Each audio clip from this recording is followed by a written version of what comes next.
ভেড়ার খামারে ঢুকে একটি ভেড়াকে যৌন নির্যাতনের অভিযোগ উঠল এক ব্যক্তির বিরুদ্ধে। সোমবার সকালে পাশবিক ঘটনাটি ঘটেছে চাপড়ার হাটরায়। অভিযুক্তের নাম এলএম মোল্লা, তার বাড়ি হাটরা বাজার পাড়ায়। খামারে লাগানো সিসি ক্যামেরায় ধরা পড়ে অভিযুক্তের কুকীর্তি।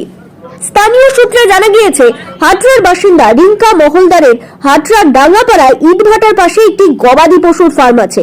সোমবার সন্ধ্যায় তিনি খামারে গিয়ে দেখতে পান একটি ভেড়ার মলদ্বার দিয়ে রক্তপাত হচ্ছে। সন্দেহ হতেই খামারে লাগানো সিসি ক্যামেরার ফুটেজ খতিয়ে দেখেন তিনি। সিসিটিভির ফুটেজে দেখা যায় সকালে অভিযুক্ত এলএম মোল্লা খামারে ঢুকে ভেড়াটিকে ধর্ষণ করে। সিসি ক্যামেরার ফুটেজ দেখে নিশ্চিন্ত হবার পরেই অভিযুক্তের বিরুদ্ধে চাপড়া থানায় লিখিত অভিযোগ দায়ের করেন রিঙ্কা মহলদার। অভিযোগের ভিত্তিতে তদন্ত শুরু করেছে পুলিশ। পুলিশ সূত্রে জানা গিয়েছে, অভিযুক্ত এলএম মোল্লার বিরুদ্ধে আগেই ডাকাতির চেষ্টায় জড়িত থাকার অভিযোগ ছিল। সেই অভিযোগের ভিত্তিতে সোমবার রাতেই অভিযুক্তকে গ্রেপ্তার করেছে পুলিশ। মঙ্গলবার ধৃতকে আদালতে পাঠানো হয়েছে। পাশাপাশি ভেড়ার উপর পাশবিক অত্যাচারের অভিযোগের তদন্ত শুরু করেছে পুলিশ। এই ঘটনায় সোচ্চার হয়েছেন পশুপ্রেমী সংগঠনের সদস্যরাও।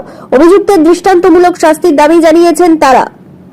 ব্যুরো রিপোর্ট, জি নিউজ বাংলা। আমার একটা হাটরা ডেঙ্গাপাড়াতে একটা ছাগলের ফার্ম আছে, ভেড়াও আছে, ছাগলও আছে। এখানে আমি সকাল 10টার পর্যন্ত ছিলাম না। 10টার পর আসার কালকে সকাল 10টার সময় ছিলাম না। তা সকাল 10টার পর আসার পর দেখি একটা ভেড়া অসুস্থ, তার পেছন দিয়ে ব্লিডিং ঝরছে। তা আমি ব্যাপারটা দেখে মনে করলাম কি কিরম হলো, ক্যামেরাটা চেক করি। ক্যামেরা চেক করতে গিয়ে দেখি এলএম মোল্লা আমার ওই ভেড়াটাকে ধরে রেপ করেছে। আমি ক্যামেরাটা চেক করার পর জানতে পারলাম যে আমার এই ভেড়াটাকে রেপ করে। দেখা যাচ্ছে সে হ্যাঁ, ক্যামেরা দেখা যাচ্ছে যে ওই ব্যক্তি আমার ভেড়াটাকে ধরে সাইডে নিয়ে গিয়ে রেপ করছে। আমি থানায় অভিযোগ করেছি। আগে আমি শুনেছি যে পাড়ায় এরকম বা গ্রামে এরকম হয়েছে, ওই ব্যক্তি ঘটিয়েছে। ব্যবস্থা গ্রহণ করা নিয়ে ওরা খুব প্রভাবশালী লোক, ওদের মাথার উপর মফিদুল মেম্বার, মানে কি বলতো ওদের আত্মীয়। এবারে ওদের প্রভাব খাটিয়ে হয়তো কেউ কিছু গ্রামে কিছু বলেনি।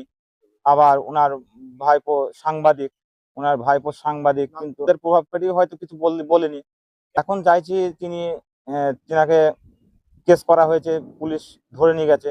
আমি প্রশাসনের দ্বারস্থ হচ্ছে যে তিনা যেন উপযুক্ত ব্যবস্থা হয়।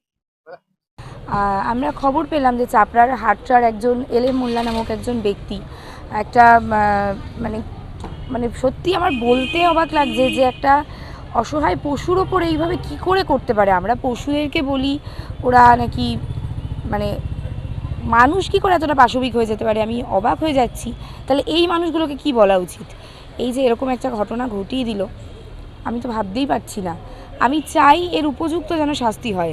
আজকে যে এই কাজটা করেছে তার যেন শাস্তি হয়, যাতে ভবিষ্যতে এরকম ধরনের ঘটনা আর না ঘটে।